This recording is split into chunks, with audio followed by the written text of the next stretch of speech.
Hello everyone, and welcome to Chainsaw Man Thursday. Chainsaw Man Chapter 120 titled Triangle is here, and oh boy was most of this really not expected. The funny part is that the title of this chapter might allude to multiple meanings other than what we see on the surface. We'll talk about how that does and doesn't make sense in a bit though. The chapter starts off with us finding out that the chain that went through Asa's head actually didn't do any damage, but instead just turns her into a dog. Well, not literally, but it makes her act like one. That's a sigh of relief. I didn't think she was going to die, but honestly, I thought it was going to do more damage than that. What's really cool is that it gives us, while still terrifying, a more innocent look at what Makima could do. Instead of controlling people and making them fight for her, she just makes them act like a dog. Denji questions why she did that, with Nayuta just responding with, "She spit on my property." Denji arguing back that he isn't her property. It really shows just how much Nayuta is like Makima while maintaining her innocence. Or maybe it's just due to Denji spoiling her. He did call her a brat after all. Denji tells Nayuta to turn Asa back, but Nayuta just whines that she's hungry. This really shows that while Denji may be the older individual here, he really isn't in control. Nayuta questions Denji on if he really wants to turn Asa back, warning him that every woman he meets tries to kill him. Which, I mean, she's spot on here, and we all know it. She says that she'll turn Asa back on two conditions. The first condition showing Nayuta's childish nature as she requests to eat ice cream every day. Denji agrees, saying, "As long as I get some too." The second being that Denji can't get friendly with Asa anymore. Is this an act of control?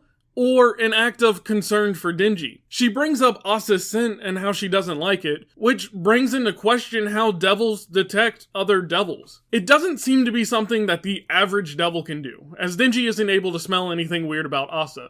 The strange part about this though rolls back to Fami. She was able to identify Yoru by what we can assume now was her scent. She definitely wasn't able to recognize her in Asa's body, so they must have some familiarity with scent. And since Nayuta is probably a pretty sheltered reincarnation of the Control Devil, that makes sense why she didn't recognize who the scent belonged to. Question is, why didn't Yoru recognize Fami or Nayuta's scent on introduction? Just a pretty important plot hole at the moment that could easily be fixed with further explanation in the future. Nayuta says that she'll alter Asa's memory, which if you remember, we saw Makima do with Angel. I won't even start on the ethics of doing something like that, but Nayuta further explains that Asa will think that Denji stood her up, and Denji complains that Asa will hate him. Nayuta basically just says, you can't get friendly with her anymore anyways, so why does it matter? So Denji either wasn't thinking that far ahead, or he was going to keep trying to talk to her. Knowing Denji though, that kiss was probably enough to seal the deal, and he's going to try to keep talking to Asa behind Nayuta's back. Denji just responds with, "You come first, Nayuta," and she throws up a peace sign. I mentioned this before, but even though Makima is no longer controlling Denji through seduction, he's now being controlled through the form of a parental role. He spoils Nayuta by giving in to her every whim, enabling her to continue controlling him. In this situation, while upset, he seems okay with it due to the outcome of Nayuta having a better life than he did. As a parent myself, yeah, that's most definitely a hard thing to balance, and I get it. I feel Denji's struggle. We then switch over to Asa standing at the school, waiting on Denji. Yoru mentions that she thinks they've been stood up, and maybe they should target a different boy. This is important for what will happen in a few pages, and then we get this dialogue-heavy page where Asa is just coping, trying to convince herself that she didn't really care, and she wanted to be alone anyways. Yoru, completely aware of how Asa actually feels, just says, "Uh-huh." Then we get a genuinely soft moment from Asa. As she's hurting from being stood up, she just can't understand why she's upset when all she should care about is getting her body back. And then Yoshida shows up, asking if Asa was okay, then asking if she'll keep him company for a bit. And what in the hell is Yoshida up to? Okay, first though, it's very convenient timing for Yoshida to show up right after these events, and right after Yoru suggests finding a new target, and bam, Yoshida shows up. Very convenient. I think Yoshida is actually orchestrating these events. I think he knew the date was going to occur and what the results would be upon Asa meeting Nayuta. Hell, he might have even told Nayuta to make that deal with Denji. Why? That's a really good question. There have been theories about Yoshida actually being the Death Devil. I won't talk about it yet, but once there's more concrete evidence, maybe I will. But last up, let's talk about the title, Triangle.